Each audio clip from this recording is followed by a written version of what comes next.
Mm. I'm starting the presentation. Good afternoon or morning, everyone. Is it truly an honor to be here and to have the opportunity to present at such an inspiring meeting? Today's presentation is about applying the active inference model to decision-making tasks and examining the neural correlates of the resulting policy precision signal. Before we dive into the main topic, let me briefly introduce myself and how I ended up working in this field, and more specifically, how I came to study and apply active inference. Ever since I was a kid, I was fascinated by the question, where do humans come from and where are we going? If AI like today's GPT had existed back then, I probably would have asked it directly like this. But unfortunately, I couldn't, but now I do ask it. Without my prompting, it kindly responded from both scientific and religious perspectives. From a scientific standpoint, it said things like brain activity and conscious experience, etc. If I had read this as that, I might have followed up by asking how brain activity is connected to conscious experience. That could have led me toward explanation from neuroscience, but unfortunately, I didn't have any scientists around me when I was a kid, so I couldn't have asked any further scientific questions anyway. Instead, around that time, my father happened to start study Buddhism, and he became deeply absorbed in it. Every evening at the dinner table, he would give us long lecture on Buddhist teachings. Regardless of whether the content was true or not, it eventually became part of my prior beliefs because at that time I was a kid and my brain was completely blank. Although the were long, the core idea could be summarized in two principles. Every state is interconnected and every event arises from specific causes. So one's current conditions, including fortune and misfortune, are considered consequences of past karma. Even events that appear random are seen as inevitable outcomes of this causal chain. In other words, you should simply accept the result as they come. This part, at least, was relatively easy for me to grasp, even a bit intuitive. But the second idea had a more stronger impact. They assert that no object truly exists as an independent entity, and even the self, the sense of I, is in fact an illusion. Therefore, attaching strongly to anything is considered foolish and should be avoided. Growing up under these teachings, the strong emphasis on causality made me fear that even the smallest wrongdoing could accumulate into a massive karmic consequence later, and the teaching against attachment made me hesitant to commit to anything with real passion. Looking back, this combination might be a kind of psychological abuse. Anyway, for this background, or thanks to it, it naturally became more interested in mental and psychological phenomena rather than material things, which is why I went to medical school to study psychiatry. But as I learned more, a few aspects disappointed me, and instead of pursuing clinical training to become a psychiatrist, I decided to go to graduate school and focus on research. One major disappointment was the absence of objective markers for psychiatric symptoms. This is from one of my professor during psychiatry lecture. That comment stayed with me because while studying psychiatry, I honestly had moments where I thought like, do I actually have these disorders? And that exactly reflects the problem of symptoms reports and observations are highly subjective and uncertain. The decisive moment that pushed me away from clinical psychiatry happened during my rotation in a close ward. I was assigned to a female patient around my age, diagnosed with schizophrenia, who had attempted suicide due to delusion. She had already been hospitalized for almost a month, and by the time my 2-week rotation ended, she was preparing for discharge. The problem was that her delusion had not improved at all. When I asked whether it was appropriate to discharge her, the answer was, there is nothing more we can do. Sometimes returning to society and daily life helps dilute the symptoms. This was unsettling because it seemed that the only intervention the doctors had made was simply locking her in the closed ward for nearly 2 months. And these limitations all stem from the same root. Psychiatry lacks objective way to measure symptoms. And without objective markers, it is extremely difficult for pharmacological or cognitive interventions to progress meaningfully. So my current research focuses on both using neuroimaging techniques like fMRI, EEG, or DTI to search for biological markers and modeling behavioral tasks to quantify symptoms objectively. There are many cognitive tasks, but many existing models that describe behavior felt overly theoretical and isolated. In reality, cognitive processes arise from the same brain, and I feel like it's more makes sense to have a unified model. And that line of thinking eventually led me to active inference, and that I was first drawn to it as a unified theory. And when I encountered the Bayesian view of perception and book obsessed as being you, I was fascinated by his concept of controlled hallucinations. This idea that perception is essentially a controlled hallucination felt strangely familiar, maybe because the notion that everything is an illusion created by the mind was something I had grown up hearing. As my interest in active inference grew, I realized it resonated with something deeper, something that related to the accumulated prediction error as I grew up because of the idea of non-self has clashed with my growing sense of identity for a long time. But in many religious contexts, when someone struggles with a doctrine, it is often dismissed as the individual being too ignorant to understand. But I found myself wanting to push back, and I began craving explanation grounded in logic, mathematics, and science explanations that humans could genuinely reason about. But religious teachings rarely offer mathematical or scientific explanation, and when I encountered the free energy principle, it felt like it could be a scientific bridge that might one day offer such explanation. Not that I fully understand how yet. Anyway, thank you for listening to this rather long background. This is how I ended up studying active inference even here, far from where it started, and how I came to meet all of you. I also wanted to emphasize why objective markers are so crucial in psychiatry. So now let's move on to the main part of the presentation. In our research, the behavior task we use is extremely simple. Sorry if that the instructions in this video are written in Korean. I bring the version we used during the experiment in here. The participants are given two options. In each trial, one of the two is correct, and choosing correctly increases cumulative reward or reduced loss. One option has a higher probability of being correct, specifically 70% versus 30%. Participants do not know this in advance. They must learn through trial and error. So the simplest model is the Rescola-Wagner model, where expected value is updated through prediction error scaled by a learning rate. It has been widely used, and sometimes parameters such as reward sensitivity is added because even though the objective reward might be £1, different people respond differently to gains or losses by their own traits, so they're explaining anhedonic symptoms in depression. This model is powerful and teaches us many things, but it also has limitations. Particularly, the learning rate is constant. This is important because the belief updating process depends on the uncertainty of the belief. When we're uncertain, new observations have a large effect, whereas when we are certain, they do not. So in this video, you can see that the distribution initially had a broad shape due to high uncertainty, and it gradually becomes narrow as observation accumulate in favor of one side. That kind of uncertainty can be represented by the variance of the distribution. In this case, the outcomes are binary, win or lose, so we can view them as Bernoulli trials.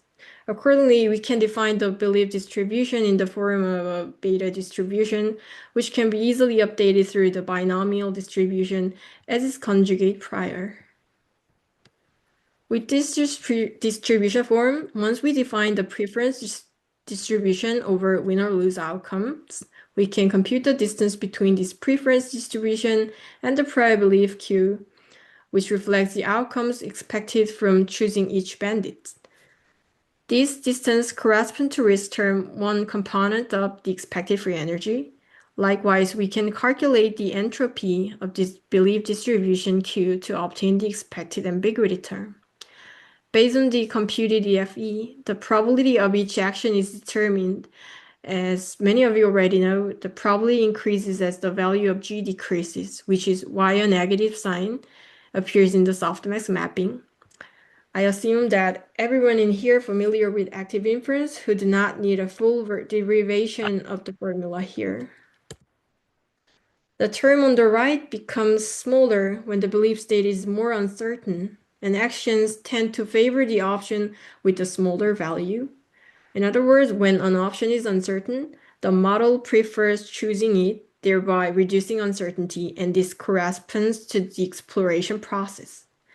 However, one important point must be noted. In this task, if a participant chooses option A in a trial, they still observe the outcome of option B, even though they did not choose it. Thus, the uncertainties of the two options are always identical. This is also reflected in the earlier video on the beta distribution, where the two distribution remains symmetric. Because this right-hand term takes the same value for both options, it does not influence the decision. As a result, methods based on expected values or based on expected free energy is totally same. Then why did we use active inference here? Is it simply because I personally like active inference? To be honest, at the very beginning, yes, a little, but there was something more important that attracted my attention. This figure shows the number of incorrect responses at each trial. The V marks indicate trials where the worst bandit happened to be the correct answer, which takes 12 trials out of 40, and that's 30%. In the early trials, when people get things wrong, but after around trial 10, participants generally learn which bandit is better. And in these V-marked trials, almost everyone gets wrong, and it is reasonable. Occasionally, though, the error rate spikes some trial, not in the V-marked trial. If you calculate the Shannon entropy of choice across participants, this becomes even clearer. In the trials marked with blue dots, we can see that the entropy, while not as high as it was during the initial random choice period, is still noticeably elevated. And we can see that error spikes tend to occur right after the trial marked with V.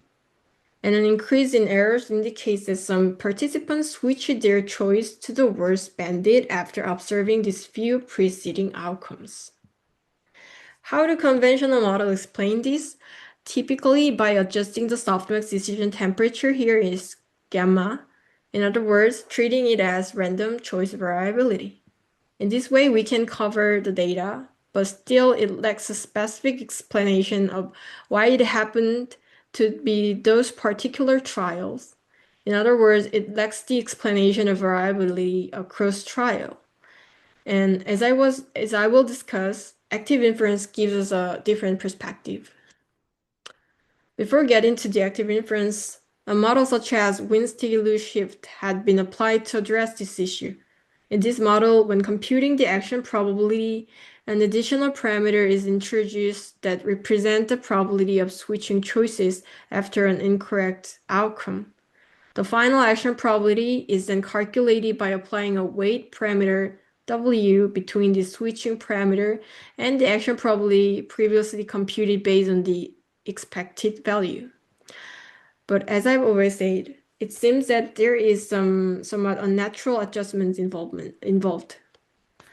Active inference provides a more natural way to explain this part of the process, as shown here. By normalizing expected free energy into action probabilities using the softmax function, the gamma parameter, which serves as the decision temperature, corresponds to policy precision that determines how strongly the expected free energy influences the action probabilities.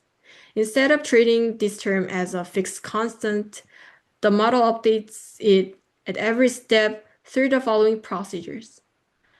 Although it may appear complicated, the idea is straightforward. If the expected free energy under my current model leads to decision that produce a large prediction error after the next observation, this discrepancy, denoted as G error, indicates a mismatch between my model and the observed outcome. This discrepancy reduces the policy precision, that is, it decreases the degree to which my decisions rely on the expected free energy under the current model. Conversely, as a prediction error generated by recent observations increases, the model becomes more reliant on these new observations rather than on the prior expected free energy. This process describes how the model dynamically adjusts policy precision based on ongoing prediction error. By doing so, we can capture a wide range of variability across trials while still providing a natural explanation. For an intuitive illustration, I divided the trials into 4 broad categories. First, early trials with high uncertainty, in which the worst bandit yields a correct outcome. And second, early trials in which the better bandit yields the correct outcomes. And third and fourth, the same 2 cases but occurring during later trials when uncertainty is low. As shown in the figure, the belief state distribution is broad during early high uncertainty trials, and although the mean is slightly shifted above 0.5, the difference is barely noticeable. At this stage, regardless of which outcome occurs, the resulting free energy, that is the distance between the joint probability computed from the outcome and the prior belief reflecting the prediction error, is similar across 4 cases. Right. However, in later trials, the distribution became narrower, and therefore, if the outcome differs from what I expected, the larger the free energy becomes, whereas if the outcome is close to my expectation, the free energy is very small.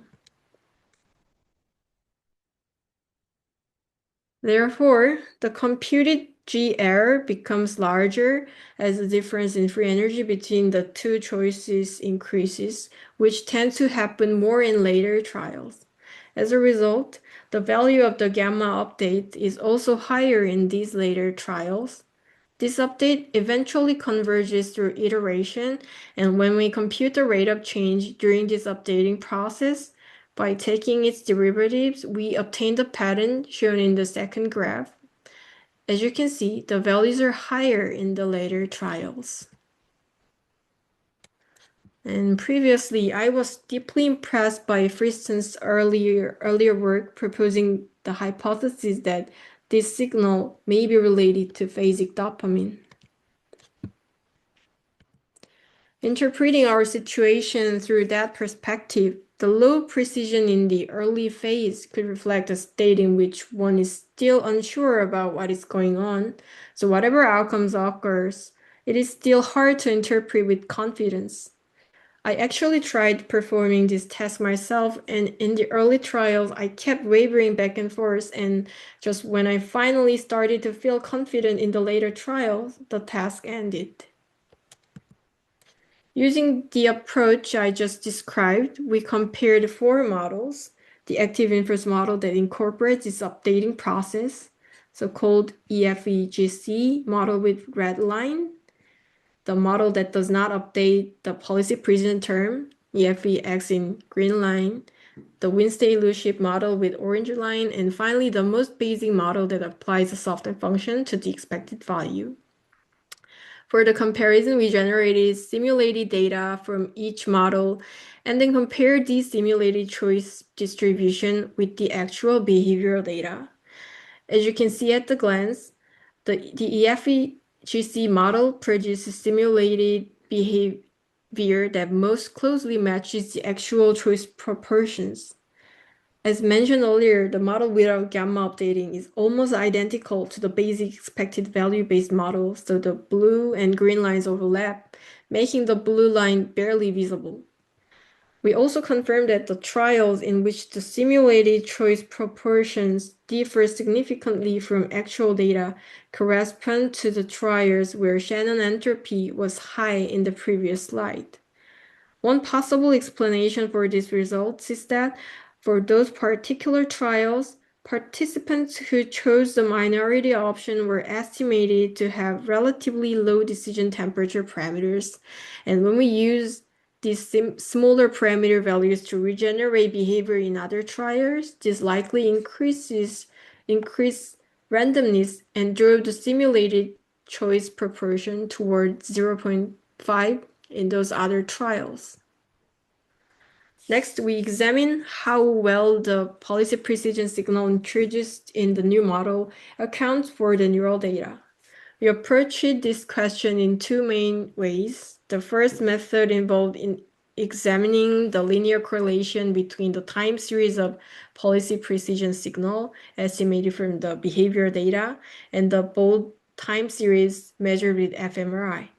The second method compared the inter-subject correlations of each signal. In simple terms, if a participant's neural signal differs substantially from that of others, we ask whether that difference can be explained by difference in their behavior signal. If the behavioral signal strongly accounts for this variability, then it can be considered as an important signal. For the neural data, we analyzed not only the signal extracted from 100 cortical regions defined by a standard atlas, but also the occurrence of dynamic networks derived from the graph structure using the graph Laplacian mixture model. These network level signals were also compared to the behavior-derived policy precision signal using linear regression. These are the networks estimated using the graph Laplacian mixture model algorithm. When we summarize the regional activations of each network into 7 network categories, we find the state 2 correspond primarily to activation of the default mode network, whereas state 3 reflects dominant activation of the dorsal attentional network and the frontal parietal network. And state 4, on the other hand, shows relatively low regional activation compared to other states. However, although the figure is not shown here, when GLMM estimates each state, it also produces a Laplacian matrix representing the network's connectivity of that state. For connectivity, state 4 exhibits substantially higher overall connectivity than the other states.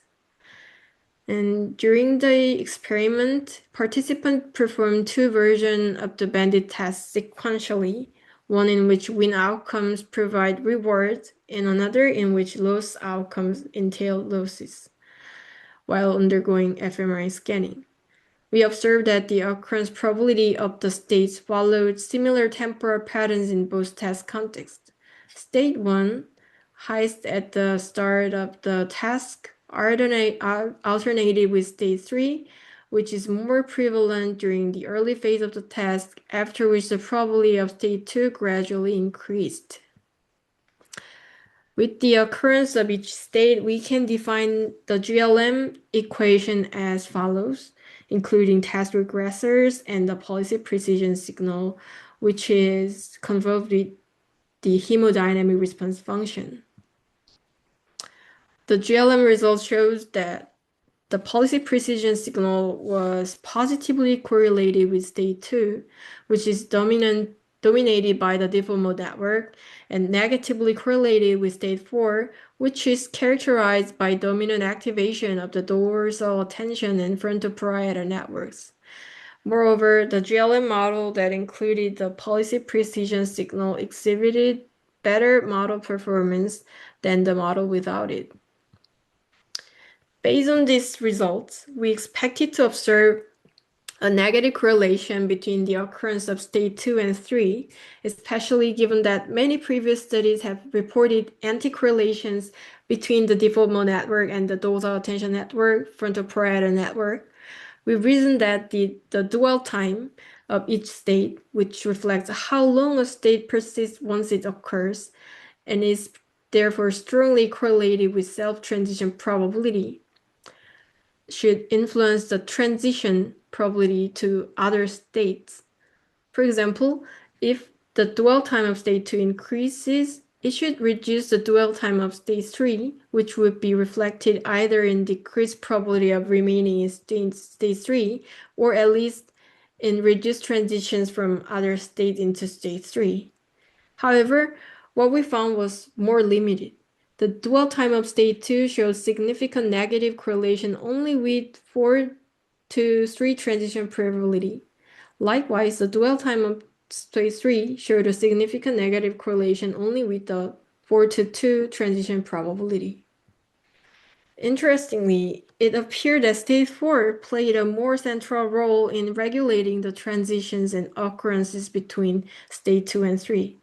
This is because the dwell time of state 4 showed several significant negative correlations with transition probabilities involving both state 2 and 3. Furthermore, when we examine the relationship between the behavior parameter obtained from behavioral data and the dynamic functional connectivity matrix obtained from neuroimaging data, we found that the dwell time of state 4, as well as its closely related 4 to 4 self-transition probability, was significantly negatively correlated with utility parameter. This utility parameter determines the difference between win and lose outcomes in the preference distribution and is estimated as a value between 0 and 1. Higher values amplify the difference in the risk component of the expected free energy and therefore increase the influence of EFE on action probabilities. In general, this parameter tends to be advantageous in the decision-making process. Put simply, higher values are typically better. With other state-related metrics, greater fractional occupancies of state 4 was associated with high utility values, and higher 3 to 2 transition probabilities were likewise associated with higher utility. Based on these findings, one possible interpretation is that state 3 becomes more active when policy precision is low, whereas state 2 becomes more active when policy precision is high. Rather than these two states suppressing or inhibiting one another directly, it may be more accurate to view the system as dynamically adjusting the relative influence of the internal model G and the prediction error term F depending on whether policy precision gamma is high or low. The resulting shifts in network engagement, activation of the appropriate network and disengagement of the other may be the core mechanism underlying these observations. And state 4 seemed to interrupt this alternation. Given its characteristic low regional activation combined with globally elevated connectivity, it is possible that when this state persists for a long period, it interferes with the ability of each local network to recruit itself appropriately and perform its spatialized function. Up to this point, I have described the findings from our study in which we modeled behavior using active inference. To conclude, I will briefly introduce several ongoing attempts to apply active inference to more complex behavioral tasks in a similar manner. The first one is a balloon analog risk task, BART, which was developed to measure risk-taking behavior by having participants decide whether to continue inflating a virtual balloon to earn more reward or to stop before the balloon bursts. Inflating the balloon more increases the accumulated reward. However, if the balloon bursts, all accumulated rewards up to that point are lost. Yet, if participants stop too early because they are afraid of the balloon bursting, they end up earning less overall. This means that learning the underlying burst probability and choosing the optimal stopping point becomes a key challenge in this task. Therefore, it is inherently a decision-making task that maximizes the exploration-exploitation dilemma. And as you can see in the bar graph, inflating the balloon too many times can cause it to burst near the end, but it can also burst even after only a few pumps. In some cases, it can pop almost immediately. In this task, I speculated that the gamma updating process we discussed earlier might also apply within a single trial. As the balloon is gradually inflated and the number of successful prompts increases, participants may start to feel maybe I can go a bit further, which could be explained as a gradual increase in policy precision. At the same time, the fear of losing everything also increases as the balloon grows larger. At some point, this increasing confidence will start to decline, and once it decreases sufficiently, participants will choose to stop rather than continue pumping. I expect that this dynamic balance between growing confidence and increasing fear will be reflected in the model's policy precision updates. And we recorded EEG while participants performed this test, and we anticipate that the result will be quite interesting. Unfortunately, we have not yet completed the EEG analysis, so I am unable to share those findings today. The next test is a four-option multi-arm bandit task in which each choice produces a continuous outcome drawn from a normal distribution with its own mean and variance. This task also inherently carries an exploration-exploitation dilemma. As you can see here, if you do not select the red option and its precision gradually decreases, that is, the standard deviation increases, the value h, which governs the information gain obtainable from that option, becomes smaller. This in turn increases its advantage within the expected free energy framework, thereby providing a natural explanation for exploratory behavior. We also conducted this task while recording EEG. Since the same participants completed both tasks, we expected that examining whether the parameters derived from the same modeling framework correlate across tasks, and even if they differ, identifying the mechanisms that drive those differences will yield interesting insights. Thank you for your attention. I hope this presentation gave you a clearer understanding of how active inference can be applied to behavior modeling and how these models relate to neurodynamics. I would be happy to take any questions or discuss this idea further.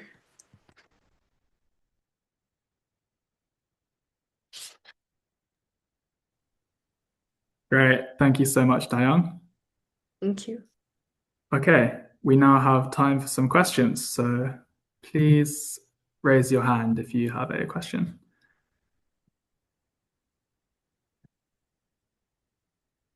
And I have one ask. Actually, I'm not fluent in English, so please ask a question with simple word and slowly, please.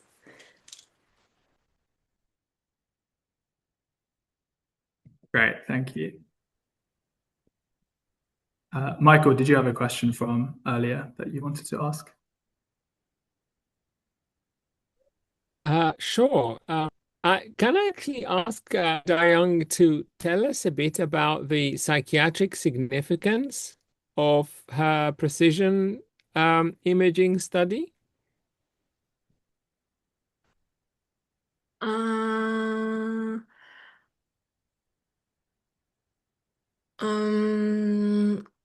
Actually, we get the data with the psychiatric disorder, like major depression disorder in other group, and with those data, they do not include the task fMRI, so we cannot relate the neuroimaging results with the clinical outcome.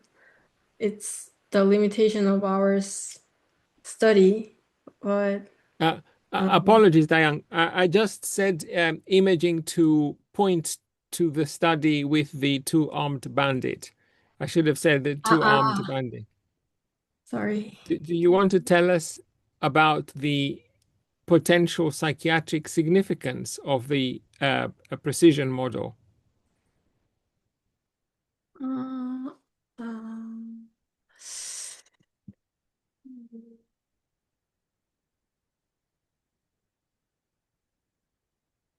mm,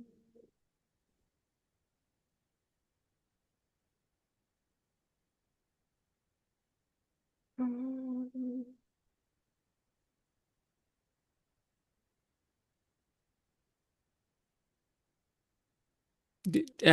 Did, did could you hear me? oh yeah, I'm just thinking. Mm.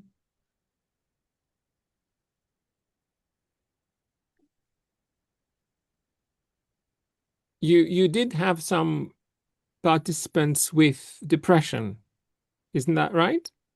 Yeah.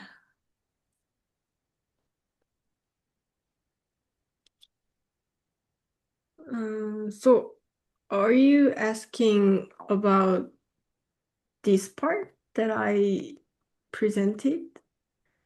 No. That Um, uh, the no, not this, the question you have on the, what do you think in general? What do you think the importance of um, precision, um, of inference of precision uh, may be in depression? Do you think it's important or not? I think it's important, and in our clinical result, I didn't show it here. Uh, in those context, the the depression patient showed more low precision in the reward domain, and we also found that the the precision was low in loss domain in the with the high suicidality risk patients. So it can be important marker with this model, but we have to replicate it if we want to say it's uh, we want um,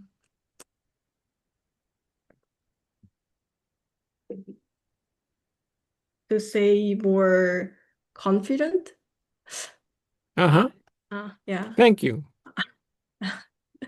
Sorry. Thank you.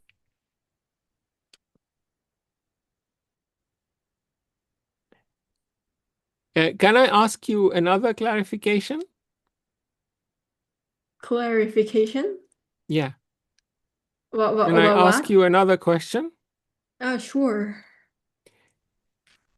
You had a slide with model-based and model-free. Maybe this one? Ah, This one. ah. Yeah.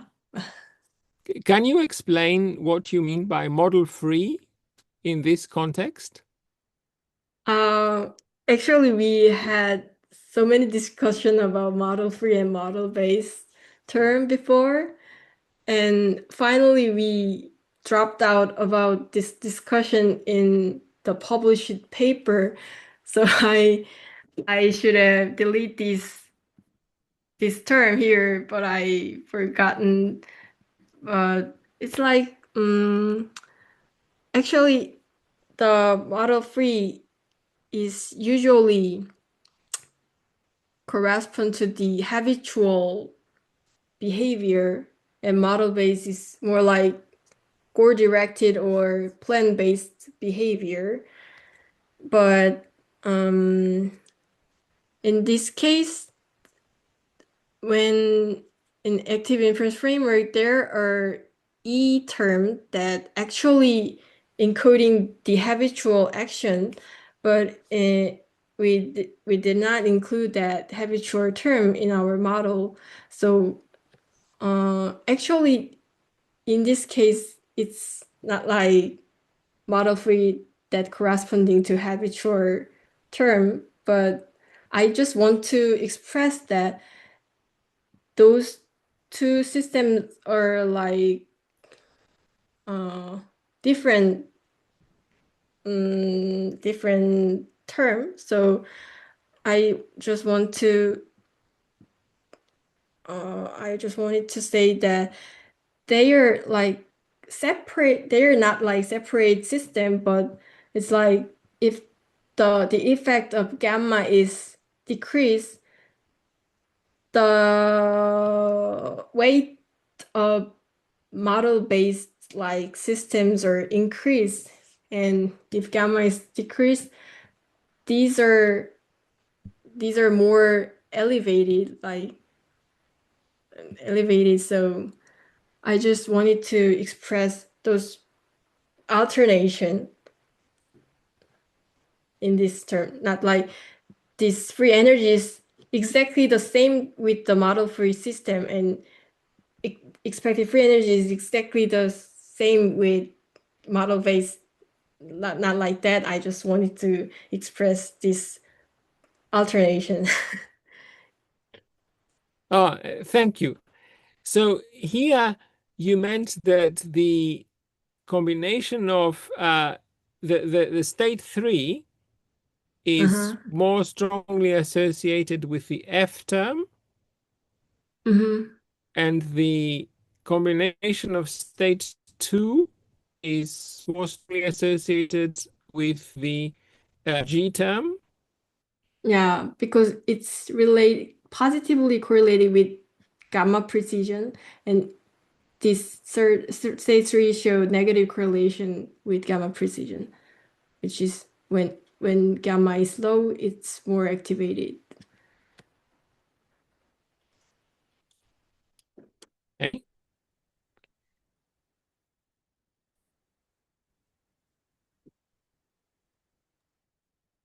Okay, thank you. May have just lost you at the end, Michael.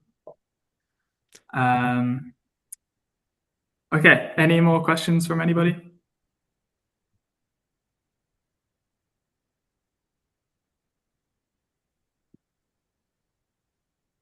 Okay, not for the moment. If not, perhaps I can ask Dayoung, how do any of the parameters in your model or in this framework perhaps correlate with sort of subjective feelings from the point of view of people with depressive disorder or suicidality, rather than just neural markers or behavior? Do you think it might predict specific factors which might show up in subjective reports about how they might feel, that they have a lack of control, for example?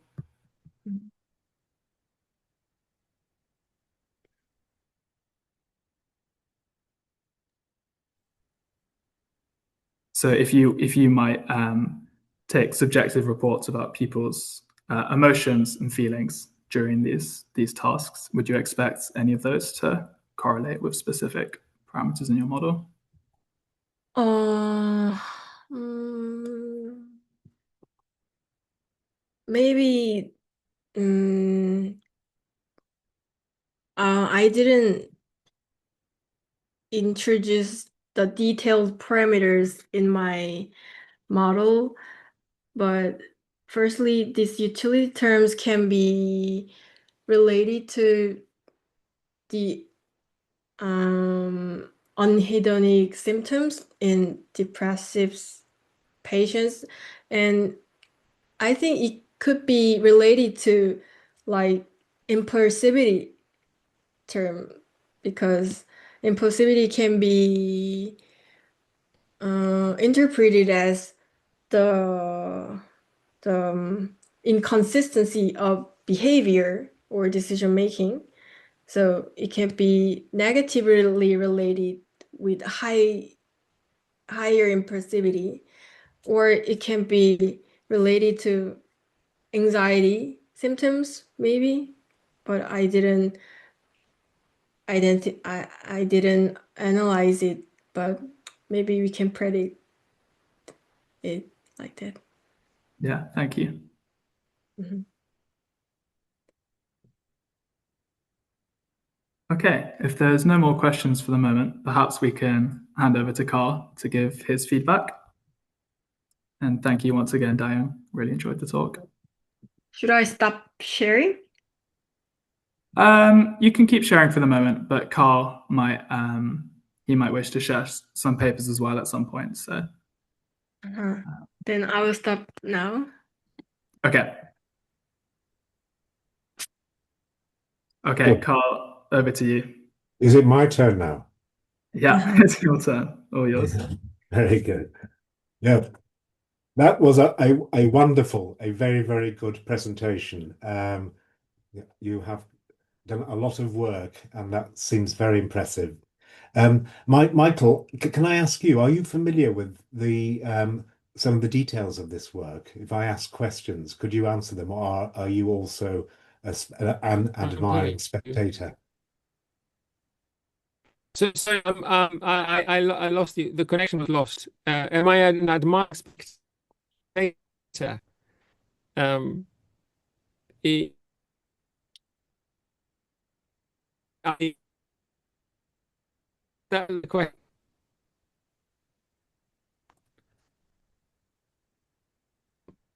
I can't.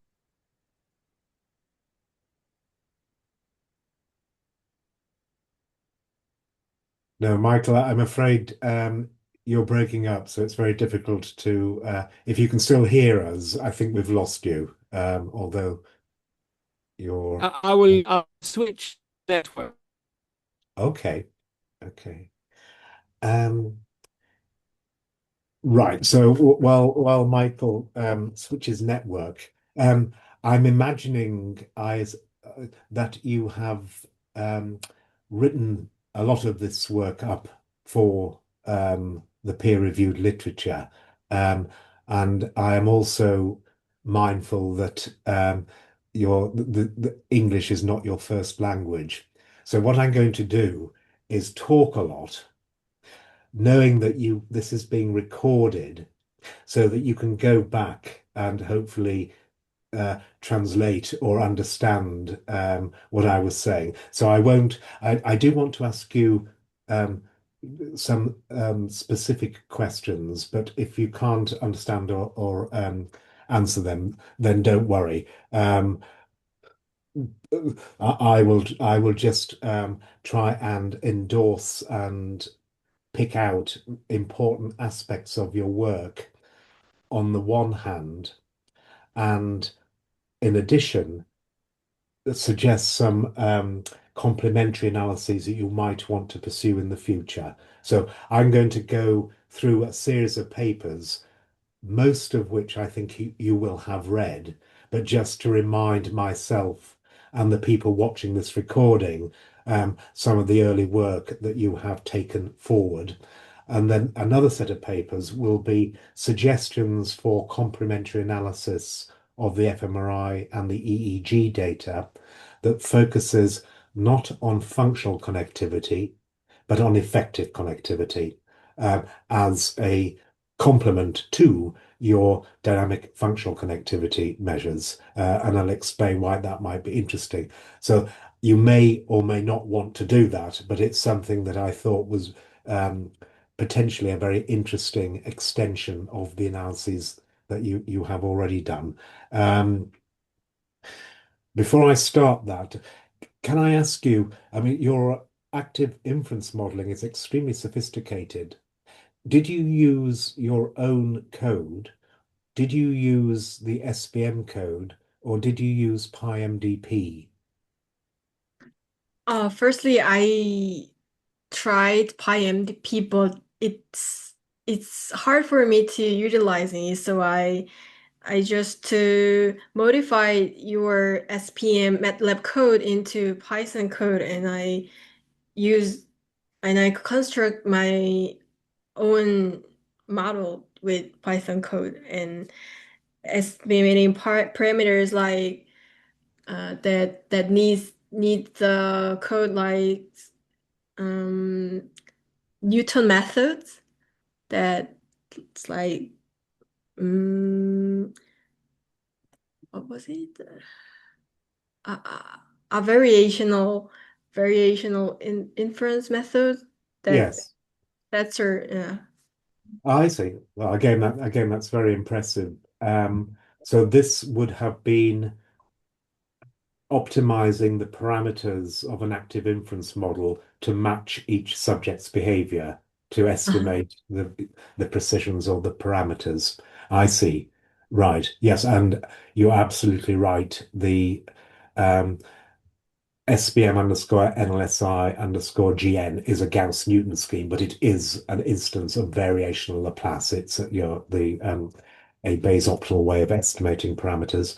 Um, I haven't got a paper or a website here, but there have been um, developments in Julia as well by the Aarhus group. So you may want to look on the internet and look at the equivalent software for fitting active inference models using a Julia interface. And I repeat, the that work has been done largely by people under the supervision of Chris Mathis, Mathys, at Aarhus University, Aarchus University. The person who has been leading that project is Peter Threstrup Wade. That's Peter, Peter, Threstrup, Threstrup, Wade, Wade. I suggest that because in a year or so, I think that might be an alternative go-to software suite that does active inference. Possibly it may be too simple for your active inference, but you can adjust it. But it is designed to fit active inference models to particular subjects as again an alternative to the PyMDP. The PyMDP was designed to use JAX to make the fitting to the subjects very efficient, but it hasn't been updated for a number of years. So you may want to look at the Julia implementation. However, if you've done it yourself, you don't need to worry about it. You can if you've done it yourself, you possibly do not need that. The second question was about um, the implementation of the precision estimate gamma um, in terms of its updating. And I did not fully understand whether you are using the MATLAB SPM version, where there's an automatic um, change or update to gamma when there is uncertainty about the outcomes that results from a surprise, which would cause some learning, which would reduce uncertainty about the outcomes, or whether you have added something to the gamma updates. And I'm wondering whether you added whenever there was a high free energy, whether when there was an unexpected outcome, then you changed the updates to the gene. So I am asking you, did you add anything to the updates to the gamma? Or did you just use the natural updates that you get from the updates described in the active inference process paper? Uh, I didn't add any other thing, I think. Okay, I just good. Right. followed the process that are introduced in the active inference textbook. Excellent. Okay, super. So then that very interesting loss of confidence after a surprising outcome, that must be caused by the learning or the accumulation of Dirichlet parameters in the likelihood mappings. Mhm. So I see. Excellent. I see. So yeah. So that is very interesting. And I imagine it was very difficult to describe to readers when you wrote your paper. because there are lots of things happening and they all affect each other, very much like your father and Buddhism. And in this instance, revealing a very natural explanation for why we are suddenly more cautious after a surprising event or lose confidence. Um, Okay, then I won't ask you any more questions. I'm just going to talk now. Some of it will be useful for you. Most of it you will already know, and some of it might be interesting for thinking about other projects using the same data but complementary analyses to the dynamic functional connectivity analysis. But Michael, oh, you're back now. Good, right. Are you on a better network now? I hope so. Oh, that's much better. Yeah, just to note, sorry, this is for Michael. Just to note, this particular focus on precision relates very much to that presentation by Tricia Snow. This is all about confidence. It's on Friday in the brain meeting. The It struck me that whole program of work was intimately related to what we've just been hearing about here. That you can interpret the gamma as the confidence. It's just a negentropy of my posterior beliefs about what I'm going to do next, and that this is intimately related to dopamine, and therefore reflects Christian Lambert's question about basal ganglia. So, Mike, I'm just saying this to you, but just in case there's an opportunity to try and draw the dots between Tobias Hauser's work, Steve Fleming's work, Philip Schwartenberg's work, your work, and the work that we've just been hearing about. To my mind, they're all basically the same thing. And what we have heard, I think, is the most formal and convincing account of this in the context of computational neuroscience. Um, so Thanks. yeah, and yeah. So in fact, Dayoung was able to answer my questions while you were switching networks. So unless, is there anything else you think I need to know, or shall I just now go through my papers? Myself? No, no, I just thought that the what you just said and what Dayoung said before is sort of speaks directly to this sort of trial by trial subjective experience um, that we're discussing before. Um, yeah, so no, I'll I want to listen. Okay.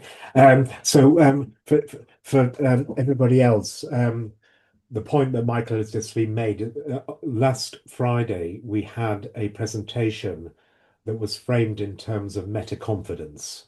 But if you ignore the fact that a subjective rating of confidence may not be the same as the objective inference about confidence or gamma, then you can treat the meta-confidence ratings and the subjective experience of your confidence as a monotonic proxy for the actual confidence that people demonstrate and that you have used to produce, for example, the explanatory variables in the fMRI.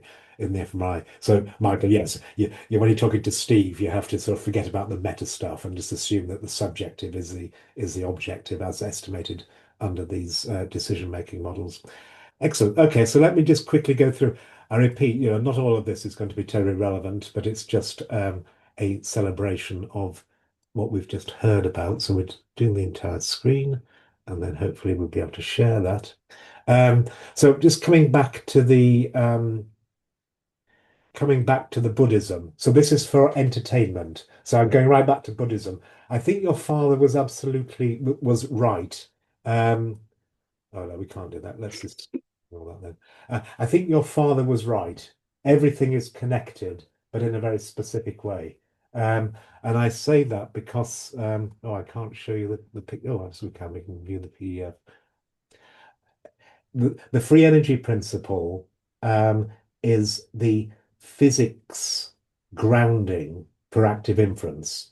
And the free energy principle is a description of self-organization of certain kinds of things that look as if they are making decisions and self-organizing.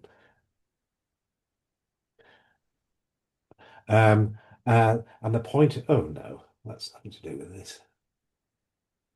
We're not doing very well here, are we? There we are. The point I wanted to make was that the free energy principle all starts with a mathematical expression that everything is connected to everything else, and that connection is causal. It all starts with this equation here.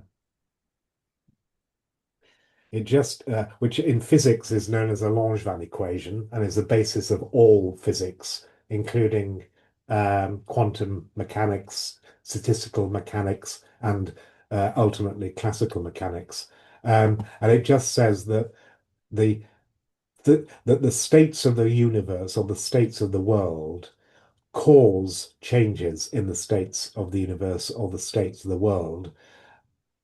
Crucially, this causal influence means that everything, this long list of states of the universe, depends upon everything else.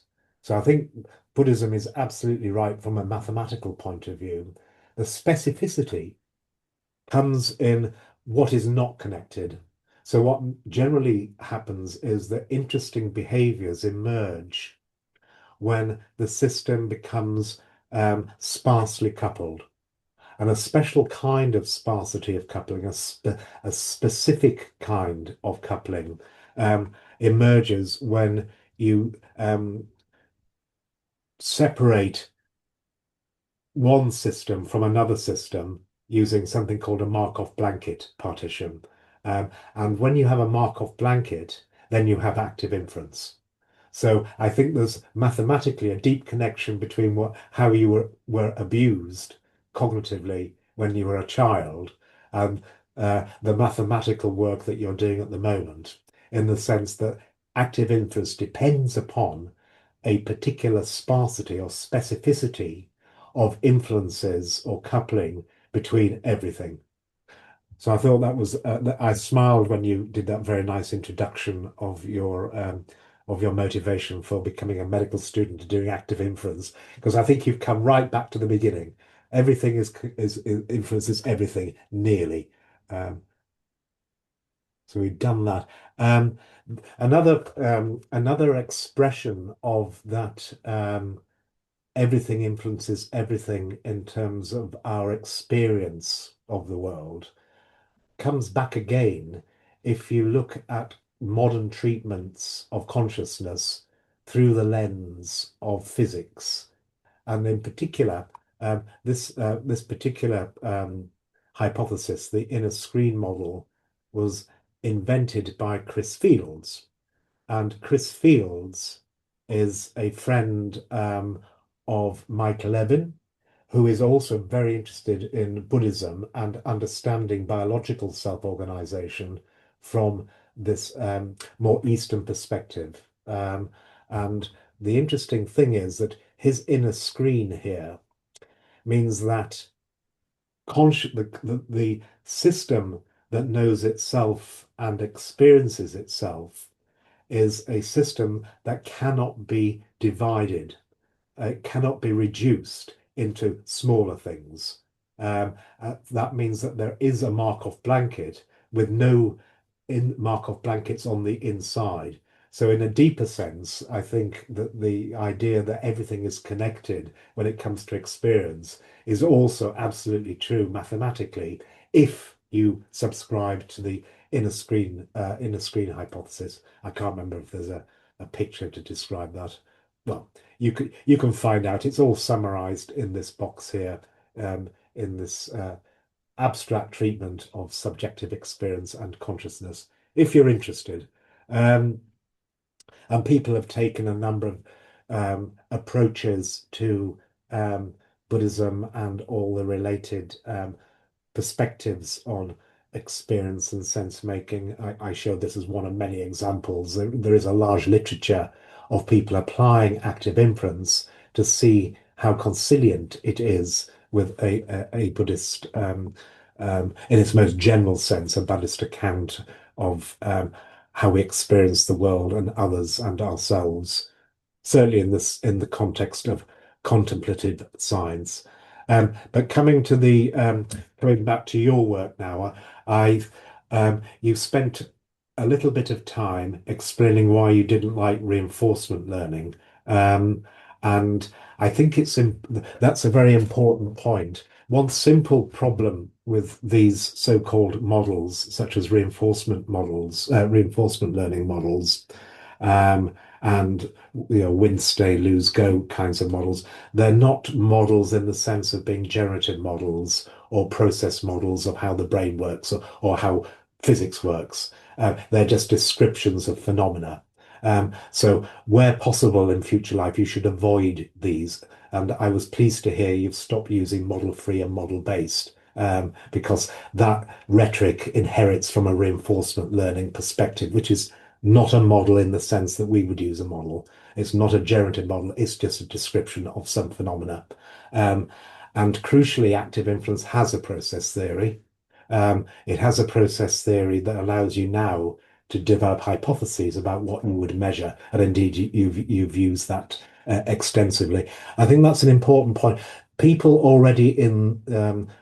in the community, you shouldn't tell them that because they already have a commitment to things like reinforcement modeling if they're older than you.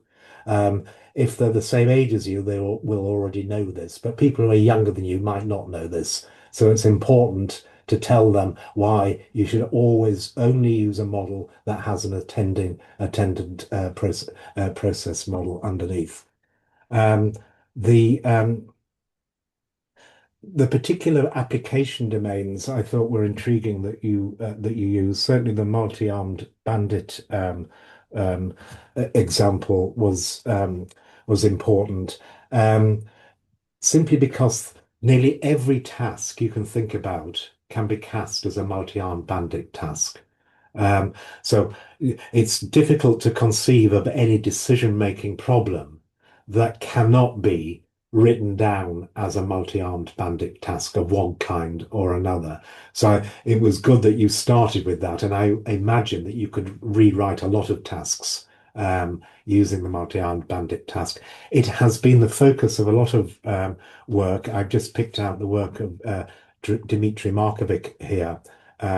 With an old colleague of ours, Stefan Keeble, where he was just comparing the Bayes optimality of active inference, which I repeat is has a process theory, but is also a first principle account. So it doesn't describe; it has to be true if the free energy principle is an appropriate description of self-organization.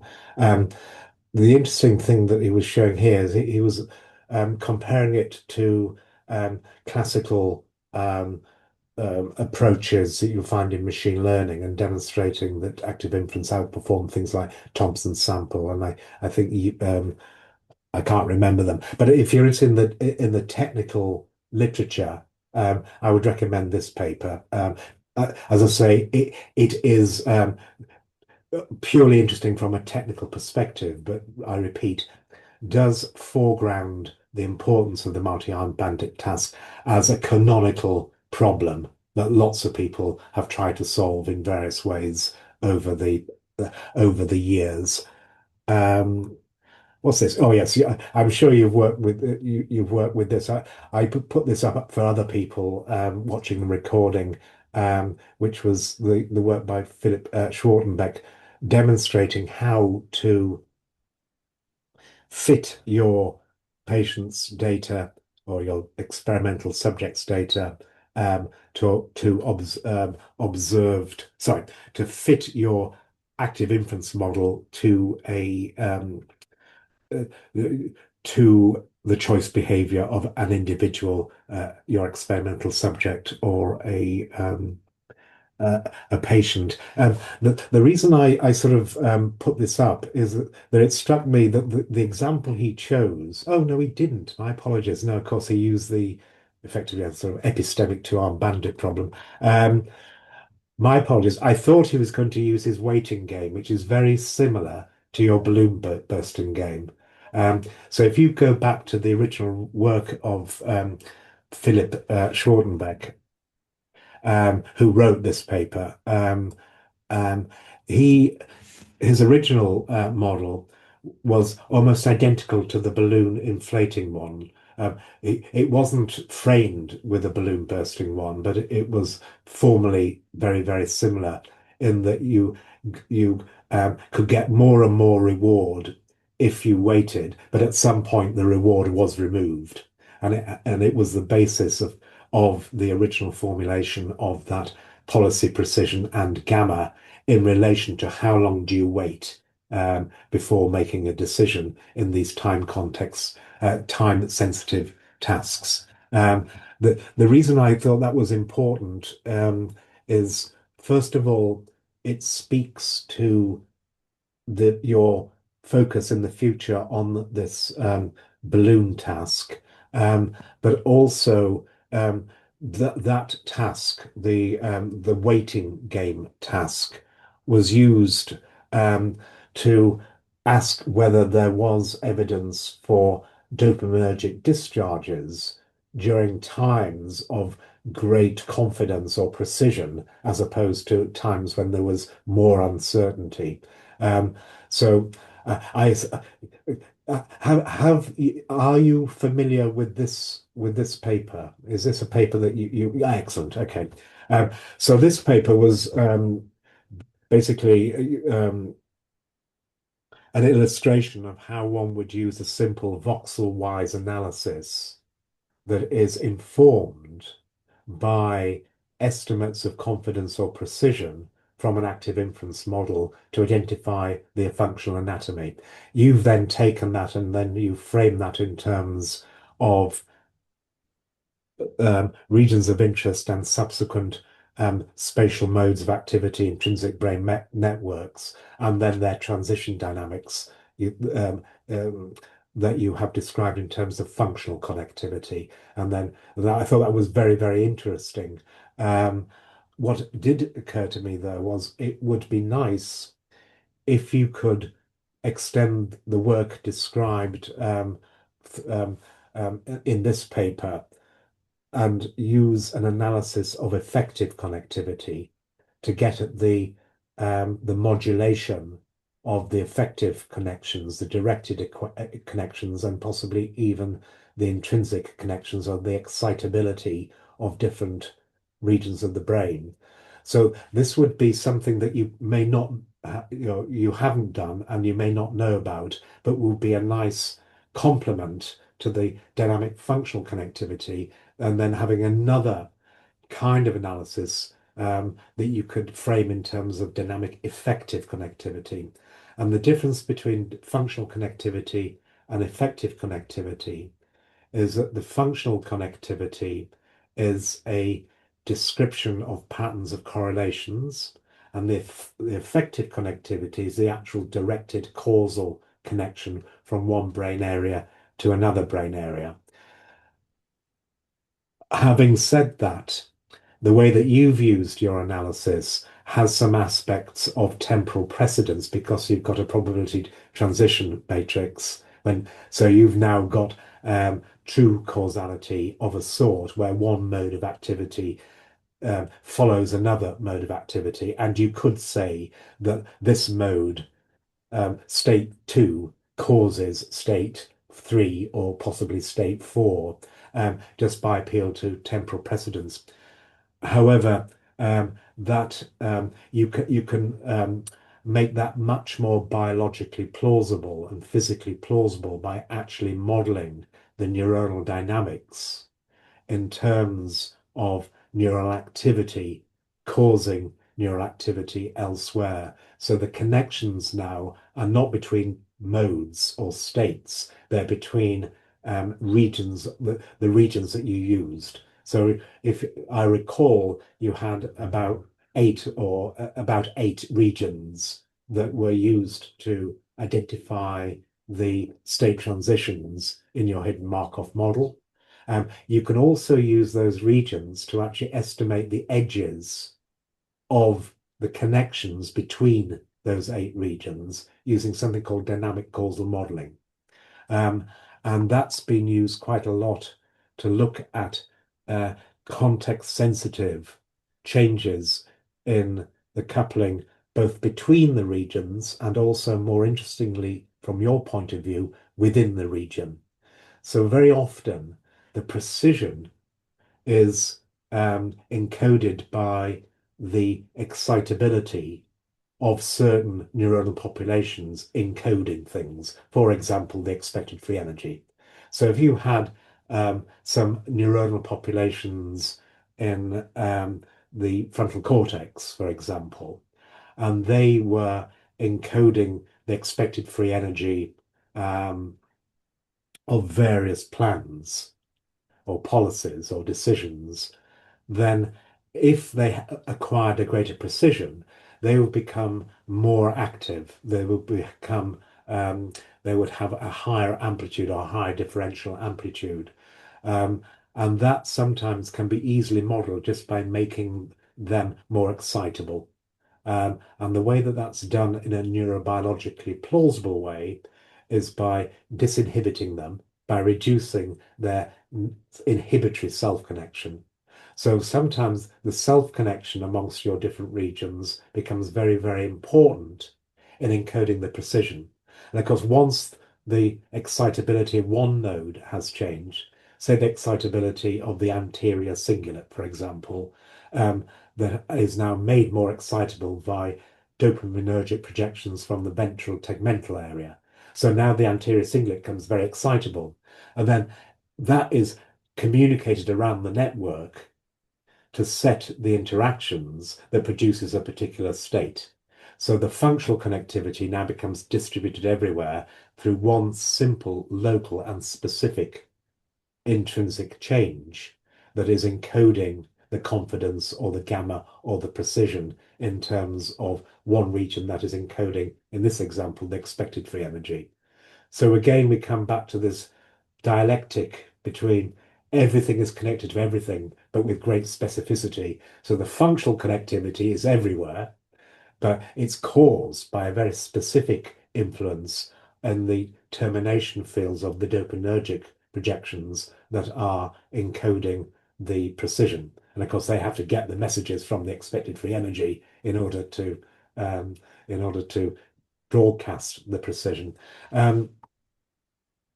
So if you had time, or if you had if your group had a PhD or master's project, it would be very nice to revisit, I think, your region of interests, not using dynamic functional connectivity, but using what you can actually sometimes have sophisticated models where you have patterns of connection that switch using hidden Markov models, and that's known as dynamic effective connectivity. I don't think you're going to need that because you can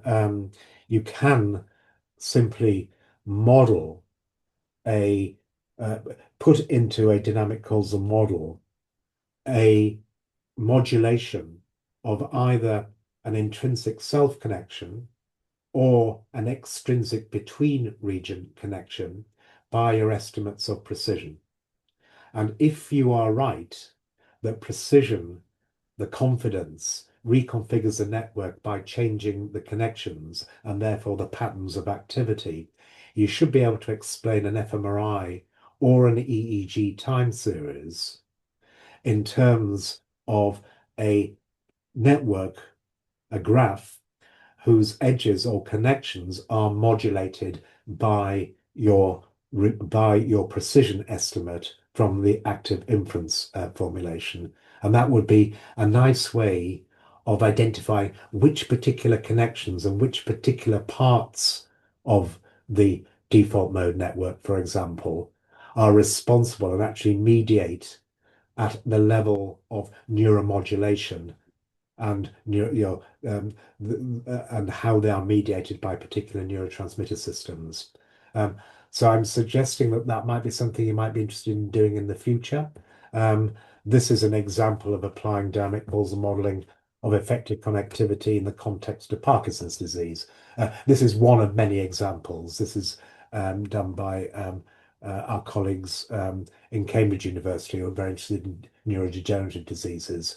but they're focusing on a failure of excitability or the encoding of precision as an explanation for the empirical fMRI or EEG time series in these conditions. But there are lots of other examples of using dynamic causal modeling to ask questions about where in the brain is this modulatory, context sensitive, for you, precision or confidence sensitive effect mediated in a graph of effective or directed connections that best explains the observed data. Interestingly, the same variational Laplace, the same scheme that you use to fit your data is actually used to estimate the connection strengths in the SPM software. So you'd be using exactly the same technology, not to estimate the parameters of the subject's generative model that explains their behavioral response, but now to estimate the parameters of their neuronal network or dynamic causal model that generates the physiological or fMRI responses. But it's exactly the same problem or approach. So we don't need that. We've done that, and we've done that. Yes, so that's it. That is my summary. It would be. I noticed that you said you'd actually written this up already. How many papers do you have describing the work that you presented to us?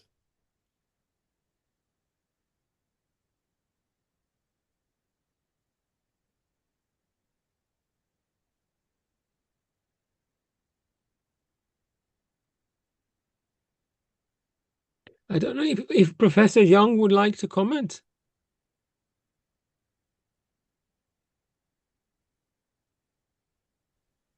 Hi, Carl and Michael. I'm Bomsak-jung. As a professor in KAIST, Dayoung is my very proud grad student. Thanks so much for your advice and many comments. Actually, I have to say, Haejung might know, right? All right. Haejung is Yes. my Okay. yeah. All right. Yeah, he always told me don't disturb Carl. So I always hesitate to ask many things to you or your colleagues, but it is great time to hear about listen and your comment is very honorable time for this moment. And also, I we know we know the dynamic causal modeling because we learned about your things. So, but problem is we just how can we measure the dynamic causal effect connectivity in some transient moment. Some in our experiment, some time point in after uncertainty increase, then many subjects action is very diverse. So in that time, maybe there's some dynamic causal effect connectivity should be changed. So we struggle with that problem with fMR data. So if I think about EEG data, how can we extract signal from ventral tegmental area, something like that? So that is very difficult to source localization. So we stuck that point for applying effective connectivity to explain effective free energy stuff. Yeah. So Yes, no, that's a very good question. So for the fMRI, what people normally do is create a stick function for every trial and then modulate the stick function with an estimate of the precision associated with that particular trial. and then that stick function, which has very transient effects, it's going to be just high for 1 TR or a short period of time. And then that is used to modulate connectivity. So because the DCM actually runs in something called microtime every 16th of a TR, it means that that transient increase in local, say, disinhibition of an anterior cingulate node will actually be important in modulating all the inputs and generating an outputs. So provided your stick functions are not too short, provided, for example, you make a simplifying assumption that if there's been a dopaminergic discharge, its triphasic modulatory effects are going to last, say, for at least 3 to 500 milliseconds and probably a second or so. So every time there is some planning, every time there is a decision made, um, then you would just put a short boxcar during the time, plus say a second, and then all the processing, which in the DCM will be quite fast because all this is when in the DCM it models the neuronal activity and then it puts that through a hemodynamic response, a nonlinear model. So the actual neuronal modeling is quite fast. So as long as you use stimulus functions, very much like regressors, parametrically modulated regressors in a general linear model, you should be able to do that. For the EEG, it's slightly simpler. So for EEG, you're normally analyzing event-related potentials, and they're going to be time locked to either the stimulus or the choice point. And that basically means you can just bin your trials in terms of, say, low confidence and high confidence, or low predicted gamma and high predicted gamma.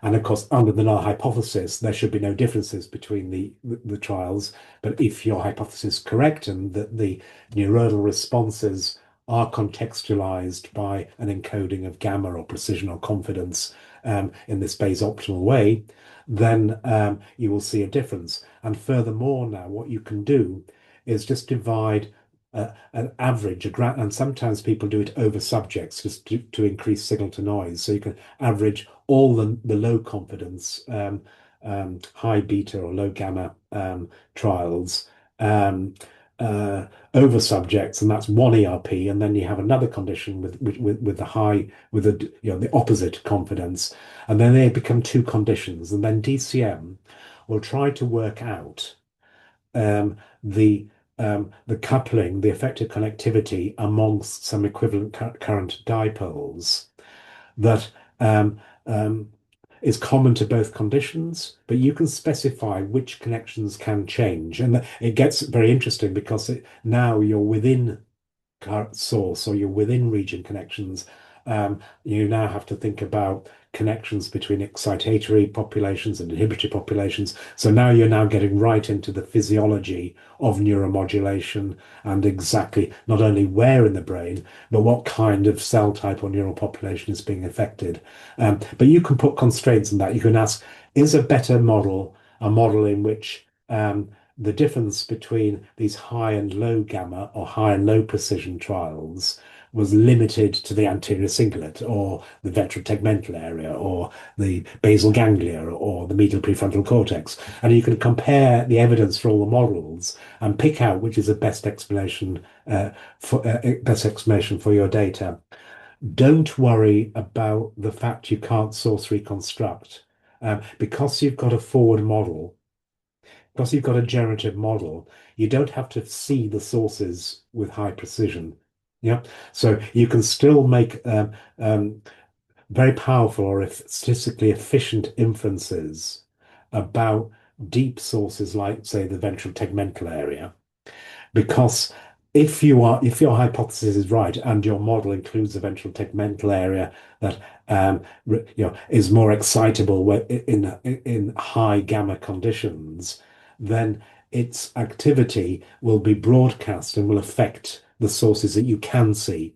And because you've got a forward model, then you can explain what you can see on, say, the cortical surface in terms of something you can't see, which are the hidden or the latent states that are the neural part of your model. So, I think if you got frightened by the difficulties of modeling things you can't see with EEG or things that happen so fast for fMRI, I would encourage you. You may be right. You may be right. There may not be enough evidence in the kind of data that we have to deal with to make these distinctions.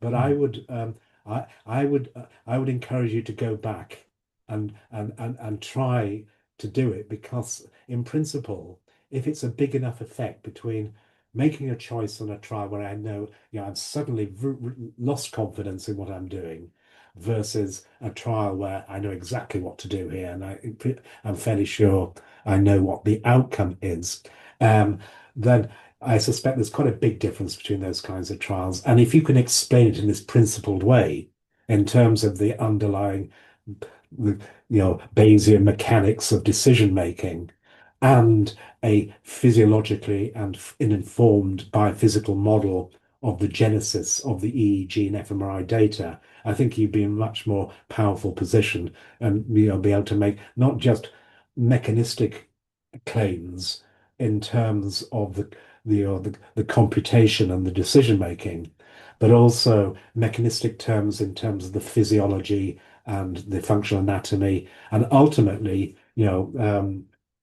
as I was intimating with respect to James Rowe's work in Cambridge, the neurotransmitter basis of this. Most of these DCMs are not equipped with neurotransmitter specificity, but some are. And certainly the Cambridge University group have now got parts of the model that are labeled NMDA receptors or GABA receptors. And as soon as you get into the world of NMDA receptor mediated responses, you can now say, well, this would be the target of, for example, a neuromodulatory, possibly a dopaminergic input. So I think there's lots of opportunity there. And you can go back to Dayoung and say, look, make this work for me. We really want to do the dynamic causal modeling. Okay, thank you so much. I feel I have to disturb you because of I'm not a DCM expert, but we have ambitions to explore the a whole dynamic model for decision making. Especially, I'm interested in mood stuff, effects and influence on decision making. Recently, we published ultimatum game data. Uh, Many people just trying to this their decision on the basis of different emotional states. So I believe simple two-band also have some kind of emotion would be influence on their data. So that's also contribute to vulnerability of people's participants' choice. So maybe balloon task or any kind of emotion-related decision making would be very interesting, but it is quite difficult, I believe. So we have to believe, we believe we might disturb you. Yes. Well, interesting. And that comes back to Michael's question about the importance of this kind of work for psychiatry and in particular depression. And of course, as soon as one moves into the world of characterizing psychiatric disorders, we're talking about between subject comparisons. And in the context of this, the dynamic causal modeling that we've been discussing, that takes you up. That raises a problem. How do you make inferences about the connectivity estimates from this patient based upon the precision estimates from this patient at between subject level? And the technology to do that is called parametric empirical Bayes. And the reason I mention that is that Dayoung is one of the world's expert in parametric empirical Bayes. So he actually wrote a paper, I think, having parametric empirical Bayes or parametric empirical Bayes or parametric empirical Bayes when he was younger. So you can keep on putting groups, groups of subjects and groups of subjects and groups of subjects and keep on looking for these differences, where at the bottom you've defined exactly how important these differences are in terms of the physiology and the functional architectures of our networks. Okay, thank you so much for your many kind advices. Thank you so much, all of you. Thank you, Carl. Thank you, Dayoung, and Bumseok and Michael for your questions as well. Yeah, thank you everyone for coming today, and best of luck with your future research, Dayoung. That was super interesting. Thank And you I'll put so the much. recording online. Thank you. Thank you. Great. Goodbye, everyone. Thank you. Thank you. Bye-bye.